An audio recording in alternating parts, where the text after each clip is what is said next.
This early morning, let us answer a question from Reddit.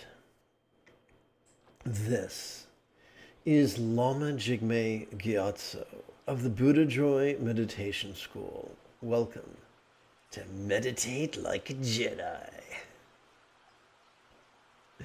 This is the Lama you are looking for. This morning, we could chant and meditate and enjoy a lesson or two.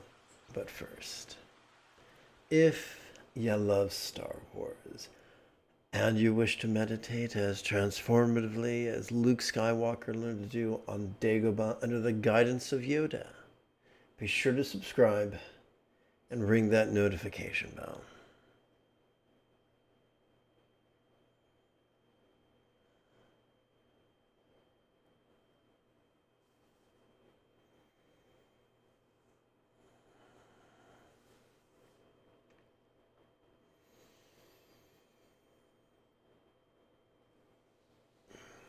Embarrassed Hunter asks how to repair what hate did to my mind. Embarrassed Hunter wrote, I've been faithful to meditation for almost a year, and it really has helped me to lessen my negative emotions. But yesterday I really had a crisis and felt a lot of hate for myself, for people and myself. Thankfully today I do not feel the anger anymore. But how can I repair this, what this negative emotion did to the state of my mind?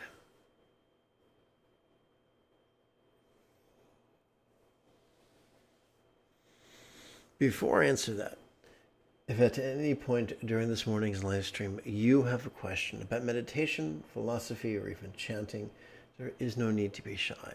Simply type your question in great detail in the chat window on the right-hand side of the screen.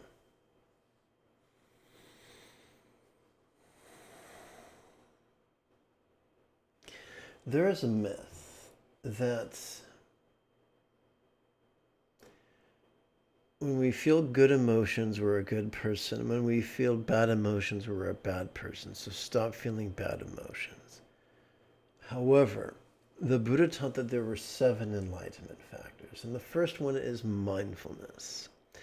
And over the multiple decades that I've been practicing and teaching, I've never seen someone who's bent on choosing what they feel have a good outcome. All of them, down to an individual, have wound up undermining their own mindfulness. But what if there were no good or bad emotions? There were just emotions. What if we were more than just our emotions? What if we were our perceptions, yes, emotions, and intentions, and thoughts, and memories, and imaginings?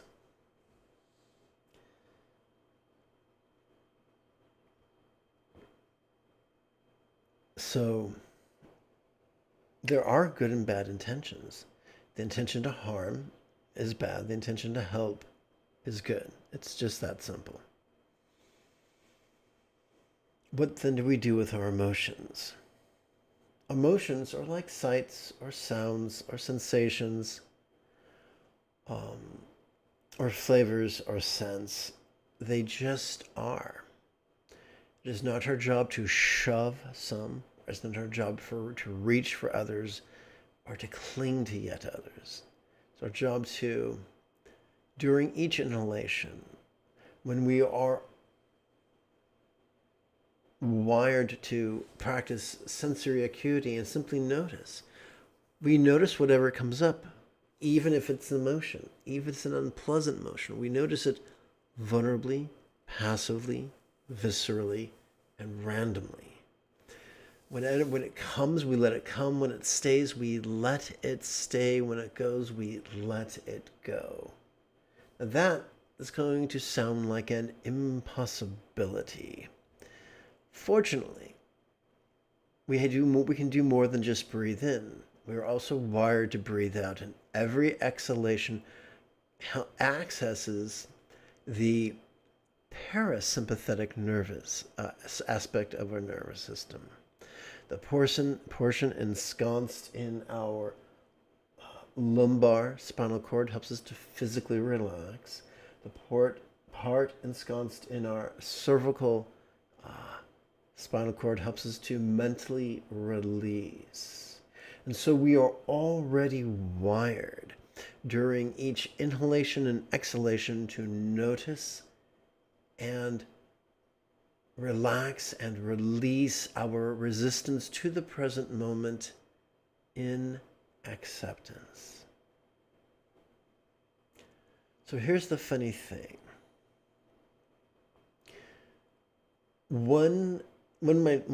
Anyone who is a good person who doesn't want to do bad things could say, well, when I feel these strong impulses, how do I keep from allowing them to control me? Well, here's the funny thing. As long as you're noticing and accepting, they cannot control you. It's when you resist against them that they control you. It's kind of like surfing at the beach or using a boogie board at the beach or body surfing at the beach. You don't have to ride every wave that comes your way. You can simply dive under it. It doesn't make the wave go away, but it prevents the wave from controlling your body's location. Similarly, when we feel terror or rage or despair, if we exercise the courage to notice it vulnerably and then enthusiastically relax in harmony with our exhalation, we will release into a state of acceptance.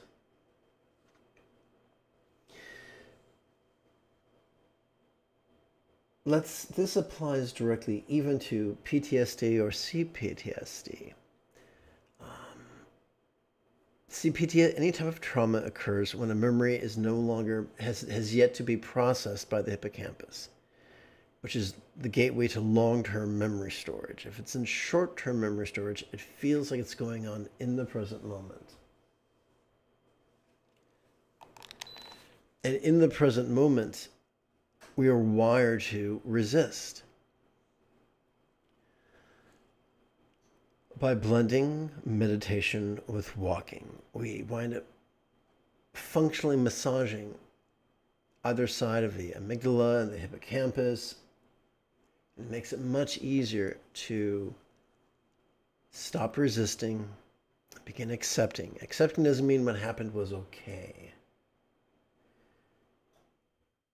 It doesn't mean what happened doesn't make you feel things physically or emotionally. It means we're choosing to process it through relaxing.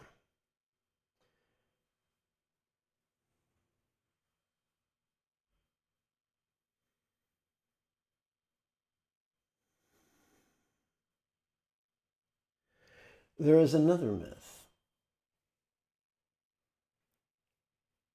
taught by fundamentalists, espoused by fundamentalists, that if you're spiritual, you will forgive and forget. And if you remember, well, then you haven't forgotten, And if you feel, if someone punches you in the nose and you just decide to love them from afar, and instead of stepping within punching range, you step out of punching range, that clearly you are aware of their propensities and enthusiasms. You just love them from afar or from a greater distance than you previously did.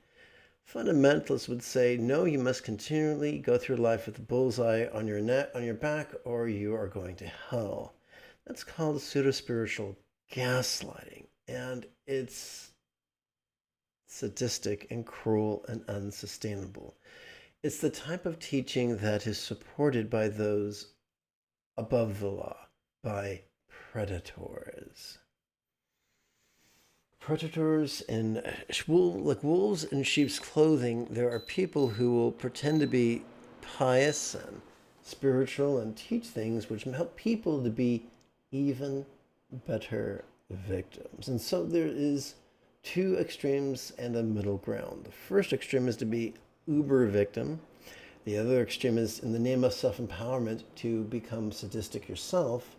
And the middle ground is to flow from centered spontaneity, and in that centered spontaneity that is generated by an effective, consistent meditation practice, we're able to dance through the landmines of life. The test of doing this is not winning the approval of everybody, but because not everybody is wise and not everybody is loving. The test of doing this is peace and love becoming a reality for you, not by way of choice, not choosing peace, not choosing love, but as a natural state. Now, love is not the absence of anger. Love is the defiance of anger. Yes, what you did was bad, and you're prone to do it again, but I choose to wish you well in a sustainable way, even if it means I wish you well from afar.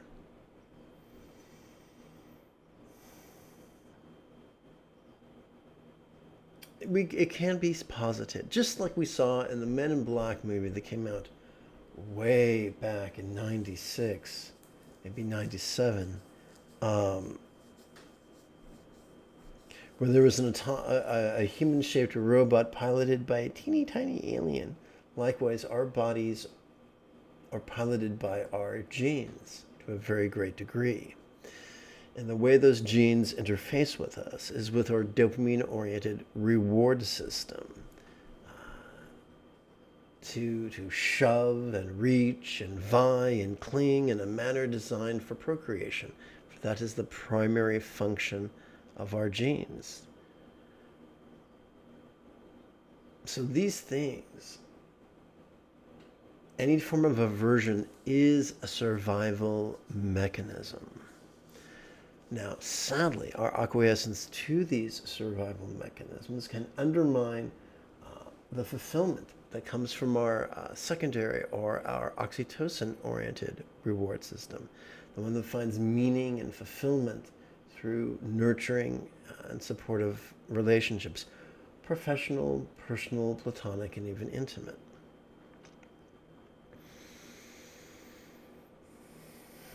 So if we cannot get rid of anger by processing anger through a consistent and effective meditation process, we are able to survive. We are able to live fulfilling lives simply through the power of awareness and acceptance. What's next? Well, chanting and meditating is next. But first, let's take a minute for housekeeping. Every 12 hours, I broadcast a live meditation class without any ads.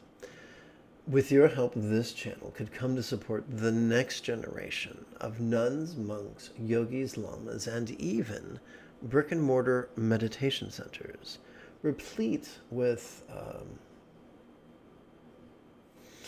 resident teachers and their apprentices.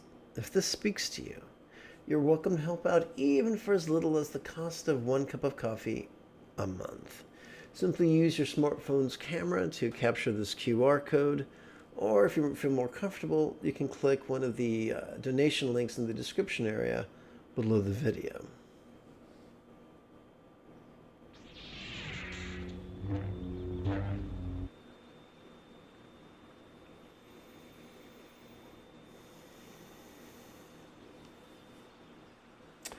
I will be right back. Oops, wrong button. Let's try this again. I'll be right back.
Let's revisit that question I attempted to answer from Reddit.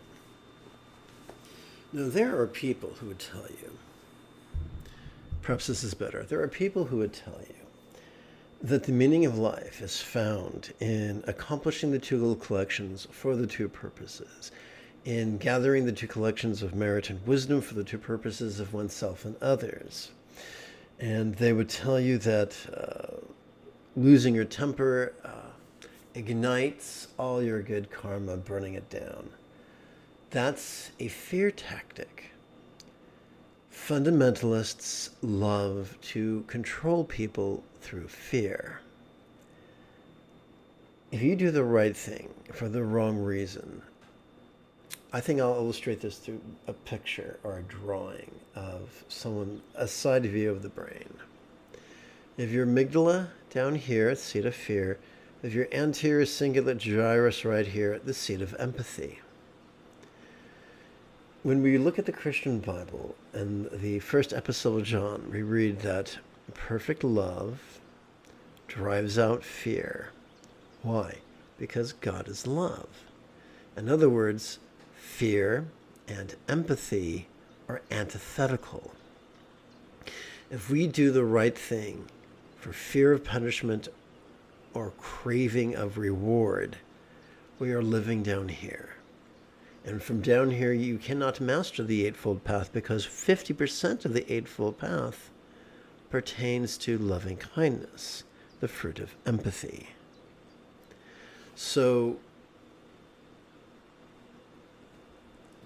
telling ourselves that anger ignites merit frightens us and infers we're practicing with a selfish goal in mind. Well, what if we practiced out of love? What if we practiced out of love for humanity and love for the practice itself? Then that's completely different. Now, there's always going to be malicious and lazy-minded teachers and the fools who follow them who will try to frighten you. And they'll look at those who try to escape from fear into love as fools and apostates. And these are the same people who will tell you to do both, to be frightened of hell and greedy for nirvana, but still be loving. And they've got all these really complicated methods to conjure love. Why do they have to work so hard? Because love from fear is just an analog, a shadow of itself. We have to choose to be motivated by fear or to be motivated by love. So choose love. Bearing that in mind, if we choose love to relate to others, regardless of the impulses that may be firing in our heart, and we choose to apply wisdom to our experience, the wisdom of awareness and acceptance, then you are traversing the Buddha's path and will soon master it.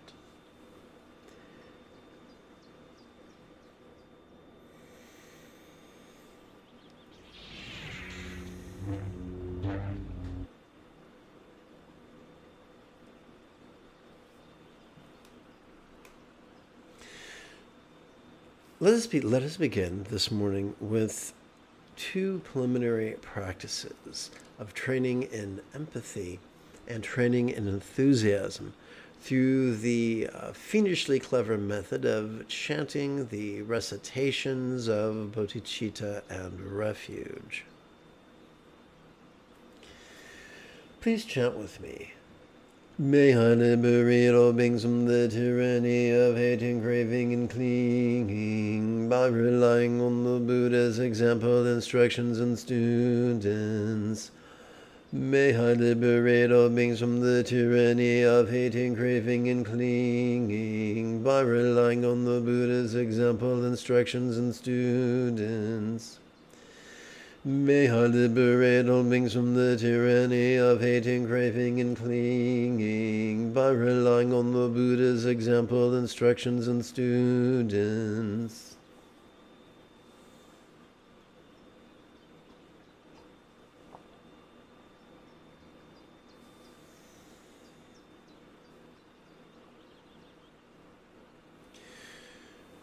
We're going to begin this morning's training in bliss and letting go by performing a percussive recitation of the Heart of Wisdom Sutra.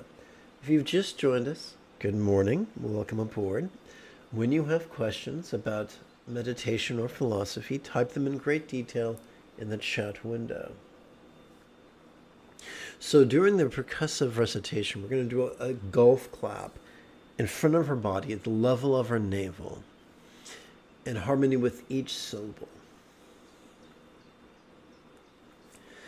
The noble Avalokiteshvara Bodhisattva, while practicing the deep practice of prajna paramita, looked upon the five skandhas, and seeing they were empty of self-existence, said, "Here, Shariputra, form is emptiness, emptiness is form.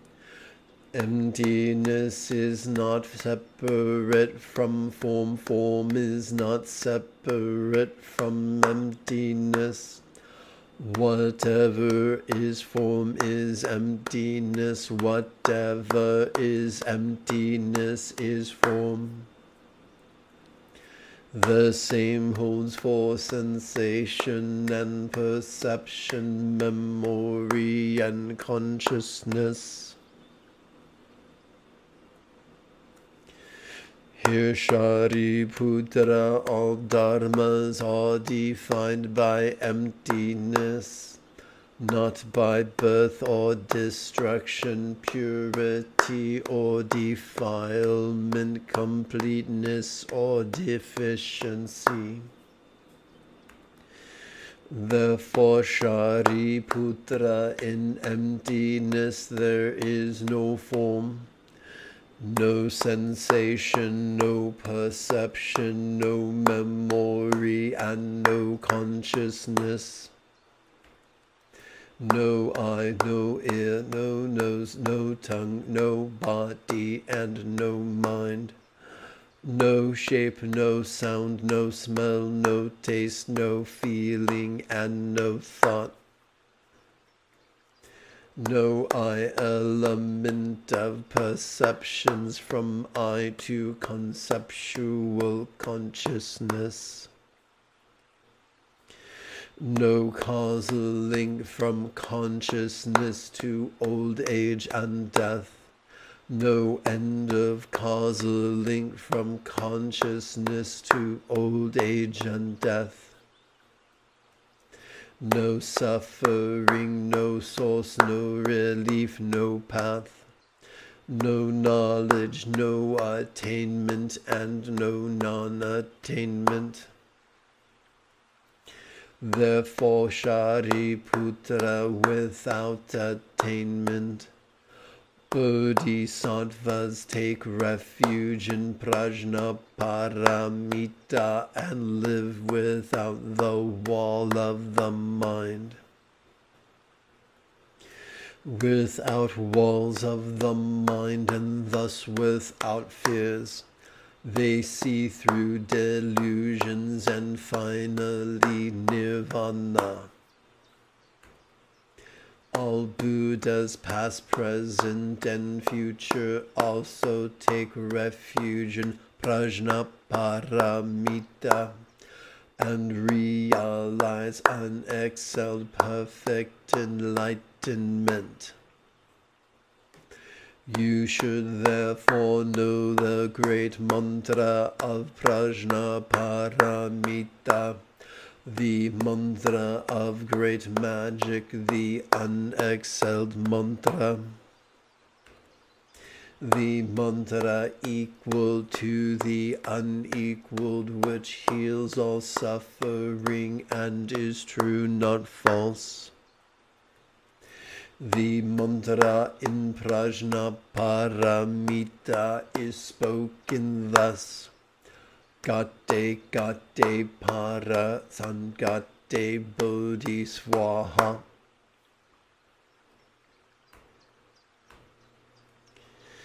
Let us now play with the preliminary practices known as contemplation. We're beginning with love and letting go.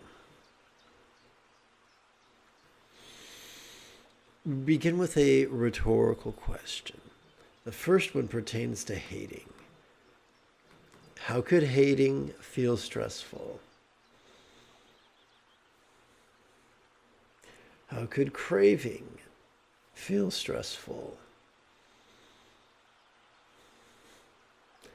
How could vying or competing feel stressful?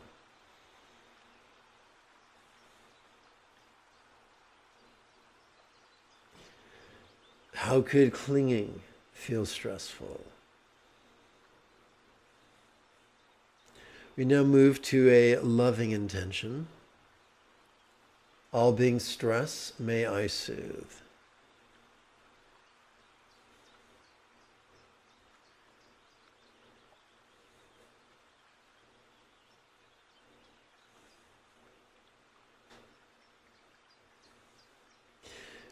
For our second rhetorical question, we could contemplate impermanence.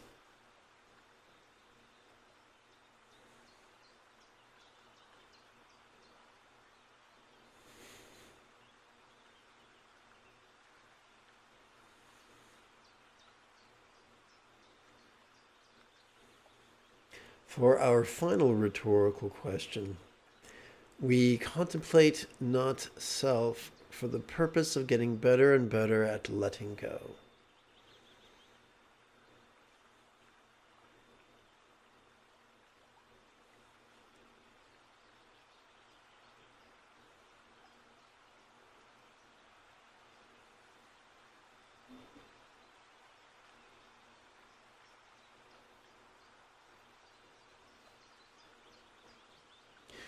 We now turn to awareness and letting go, known by many names, such as slicing through the fundamental duality of dread and desire. It's very easy. How do we watch the play of mind? By mentally reciting, notice this during each in-breath. For inhalation accesses our sympathetic nervous system, which has evolved to observe, to perceive, vulnerably, passively, viscerally, and randomly. And how are we to relax into mind's non-graspable nature? By mentally reciting, accepting during each out-breath.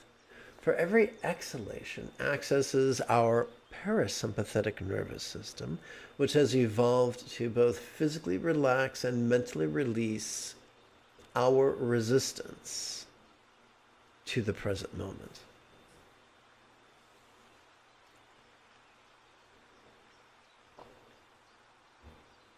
Whether that present moment is perceived or recalled or imagined.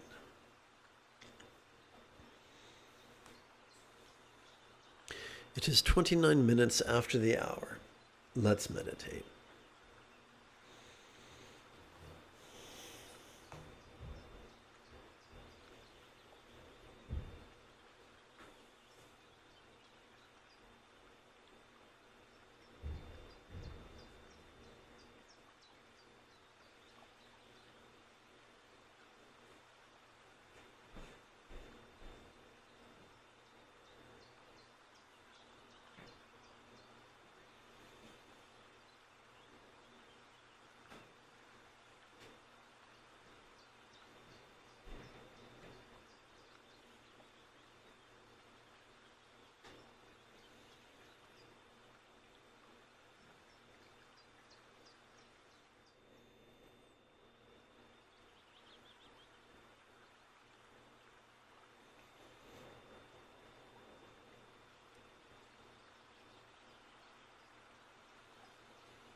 The key to peace is accepting. Some people will shove away from us. Some people will cling to us. Some will be indifferent. If we wish to be peaceful, we must learn how to accept that. Stress is ever present. Birth is stress. Aging is stress. Illness is stressful. Dying is stressful.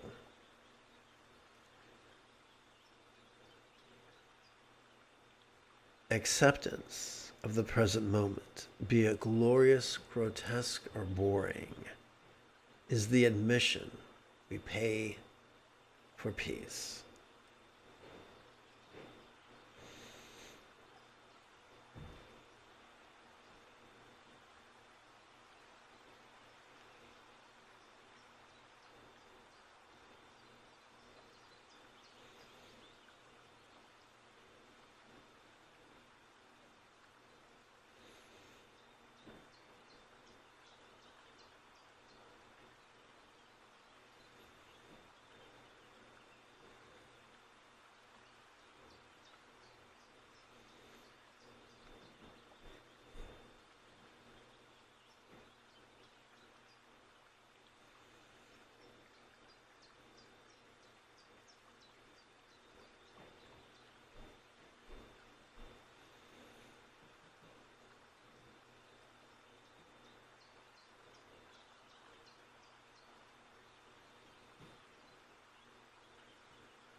It may be fun to shift gears, so let's try that for a moment.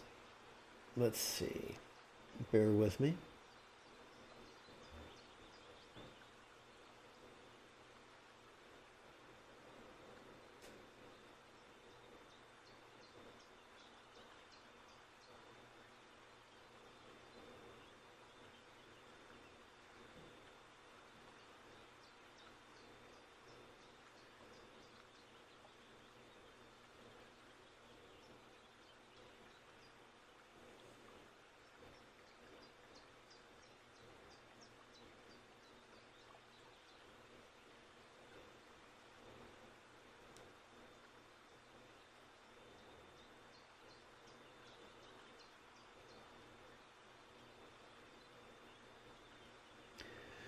All right.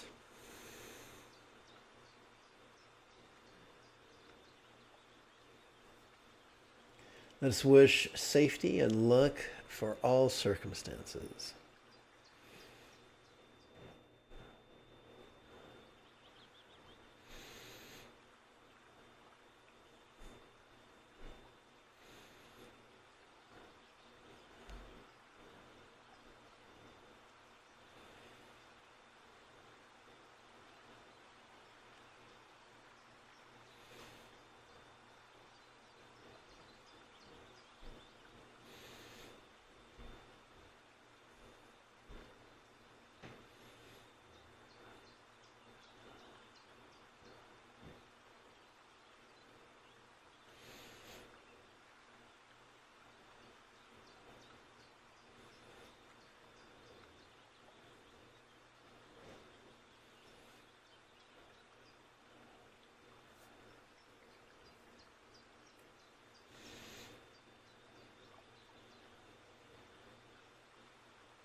Let's switch gears from the circumstantial to the physical and wish handsome health now for all.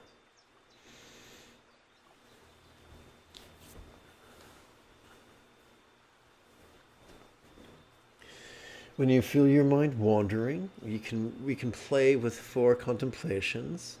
How could this feel stressful? All being stress, may I soothe? How could this always change? How could this not be me?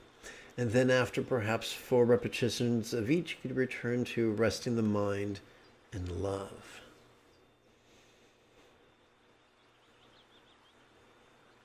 During the inhalation, we can mentally recite handsome health. During the exhalation, we can wish now for all.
Let's switch gears from the physical to the interpersonal.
Let us wish peaceful wisdom for all minds.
We switch gears now from metta meditation to wisdom contemplation.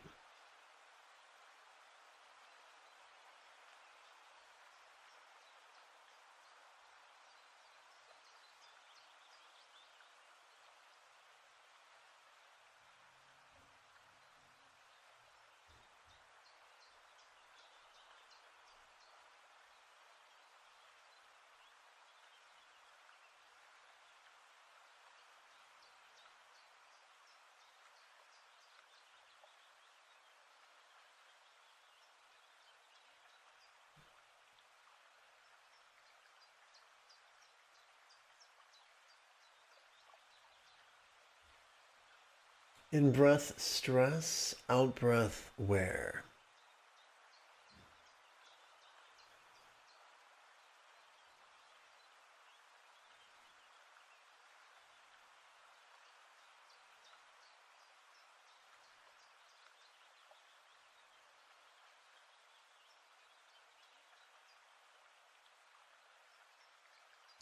We compassionately contemplate all, soothe.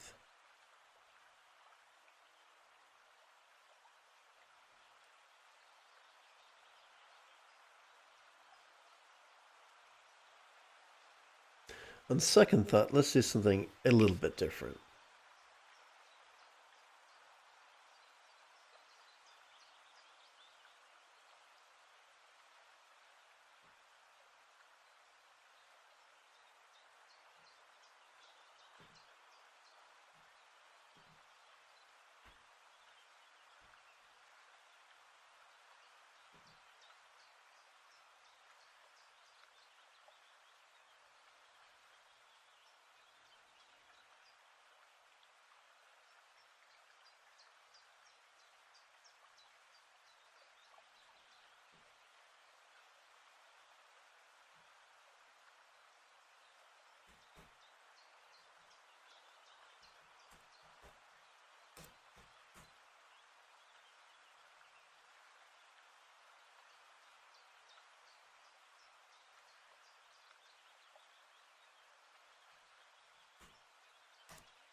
All right, we're going to contemplate how circumstantial hatred is stressful.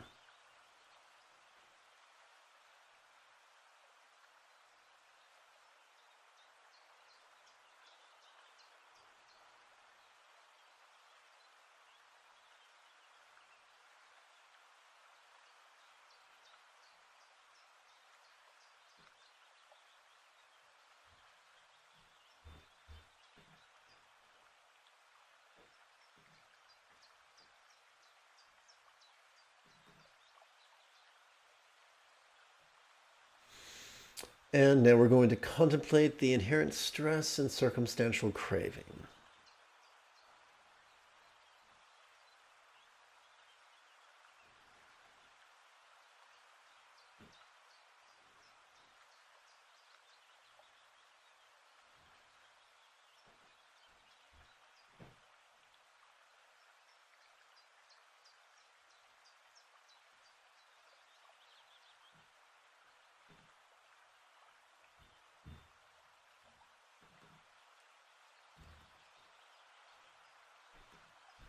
Let us now contemplate the stress inherent in circumstantial competitiveness.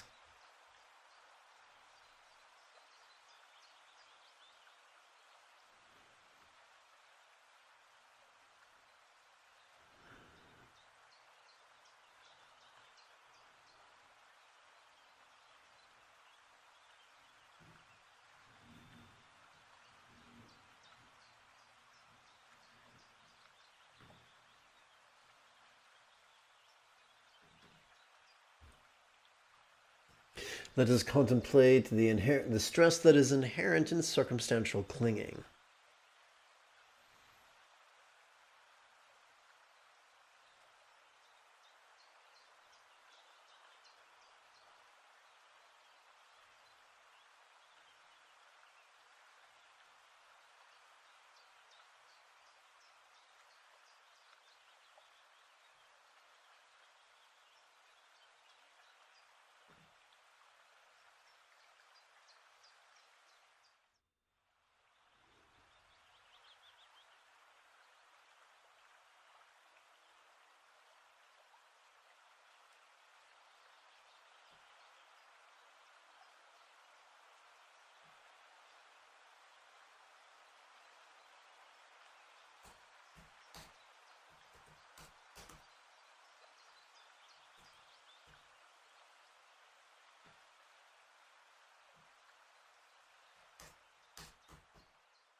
All right, so for the next several breaths, we're going to now contemplate circumstantial compassion, which is the desire to soothe all beings' circumstantial stress.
We now contemplate how could we now just use a rhetorical question to contemplate the impermanence, to contemplate circumstantial impermanence.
We're now going to contemplate selflessness. within the safety of a rhetorical question.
Let us contemplate the stress inherent to physical hate.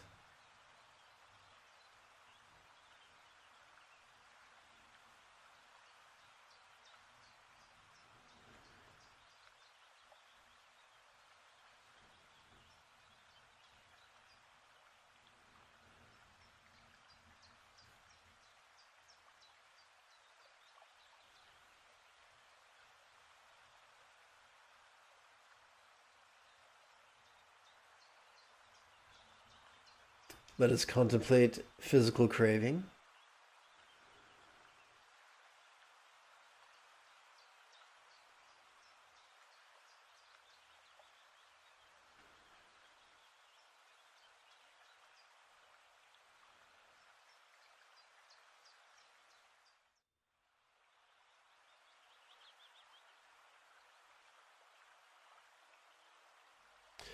Let us contemplate physical competitiveness.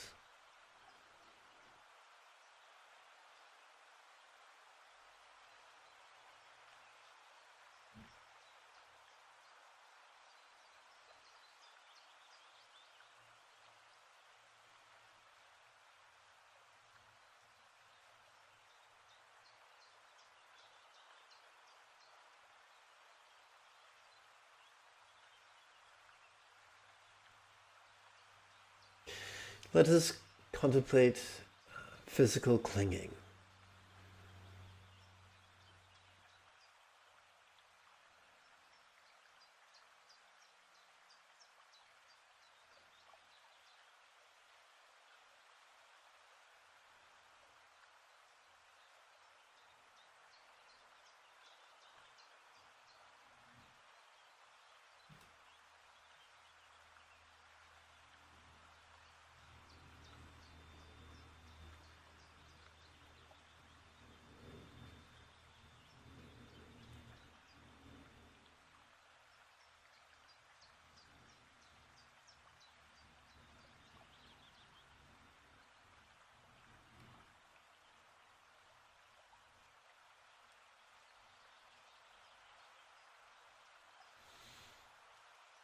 Let us contemplate physical compassion.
Let us use a rhetorical question to contemplate the impermanence, the physical impermanence.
Let's contemplate the selflessness of form.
Going to switch gears now from the physical to the interpersonal, which is nicknamed the ties that bind.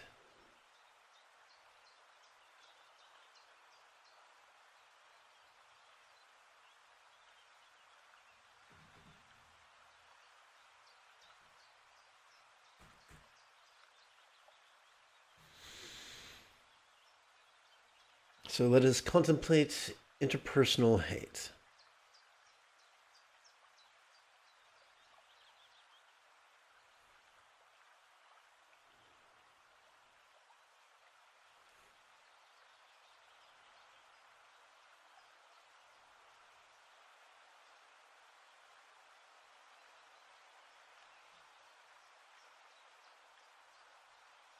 Let us contemplate the stress of interpersonal craving.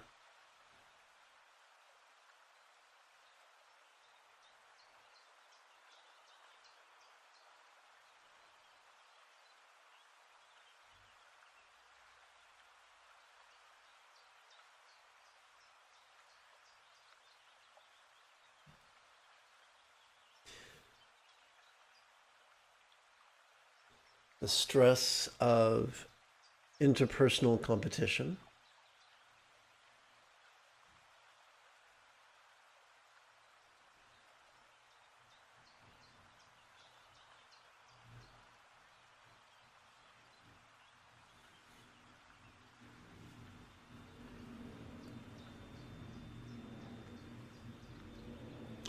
And the stress of interpersonal clinging.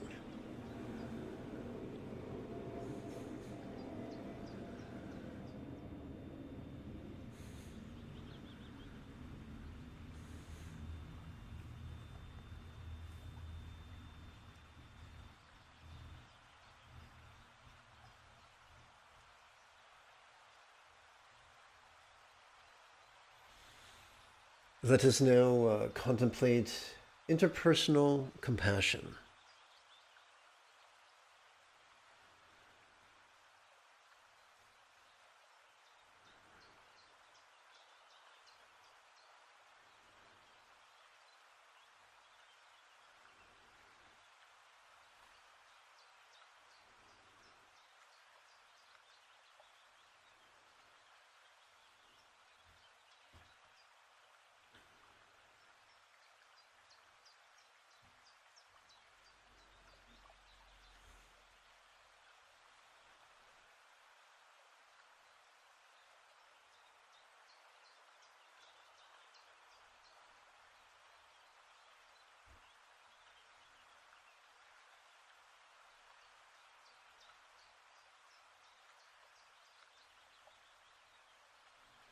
Let us use a rhetorical question to contemplate interpersonal impermanence.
Ah, okay.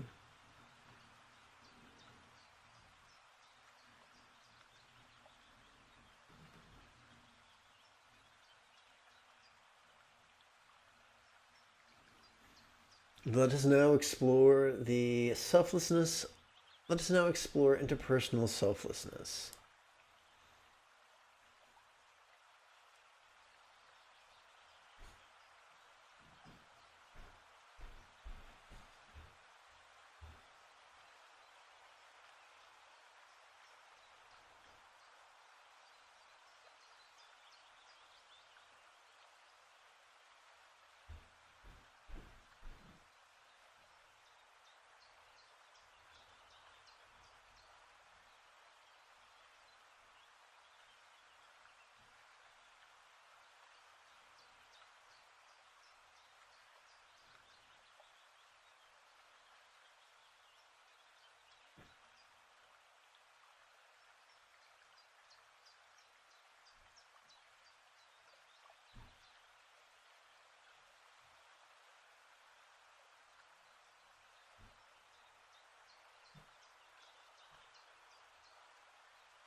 Let us contemplate mental aversion.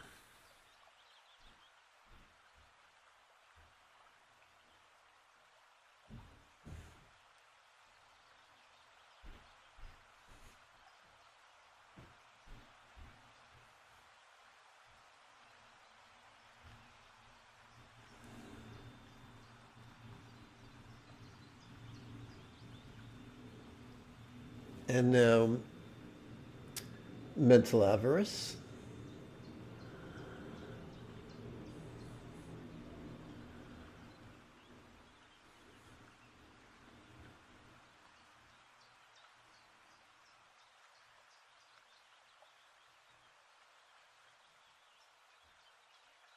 And now, mental competition.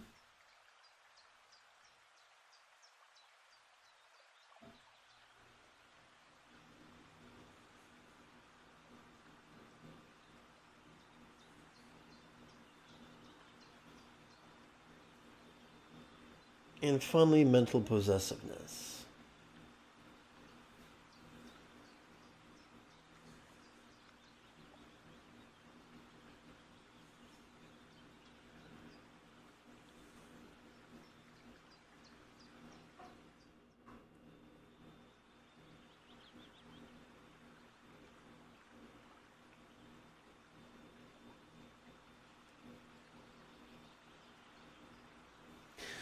Let us contemplate mental compassion.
Let us use a rhetorical question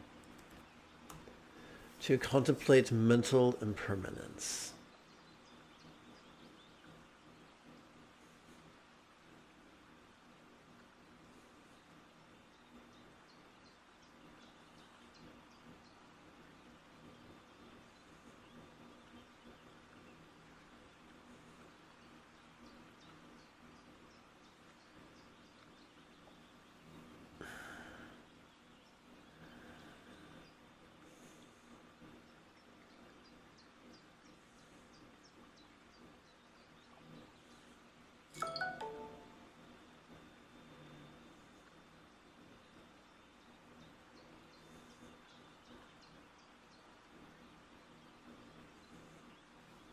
Let us, for our final contemplation of the morning,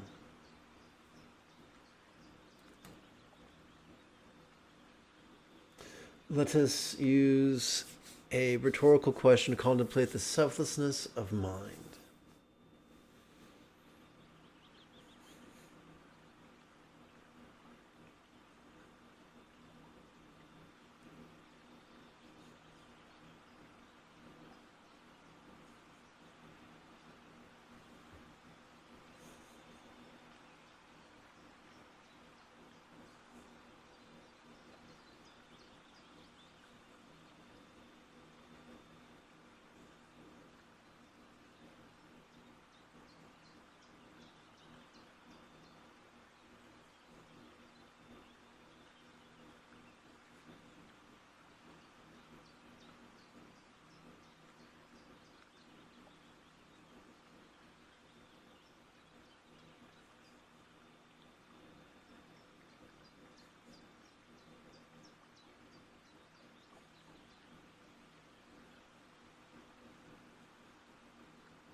Let us seal our practice with 4 chants.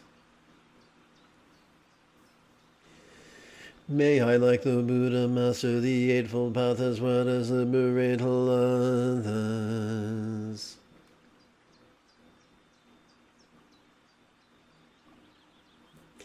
May each being take auspicious path, master the Buddhist path, and then help others do likewise. May all beings practice of kind communication, conduct, and calmness flow spontaneous and uncontrived.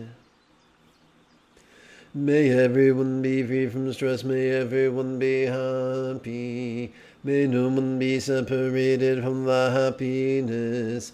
May everyone have balance from the tyranny of hating, craving, and clinging freed. If you feel I have earned it, type something in the chat window. Give this live stream a thumbs up and share it on social media. In approximately 2 1/3 hours, I would very much like to return for Friday's mid-morning meditation. Until then, may you and yours be happy and healthy. And if you are as geeky as me, this is the way.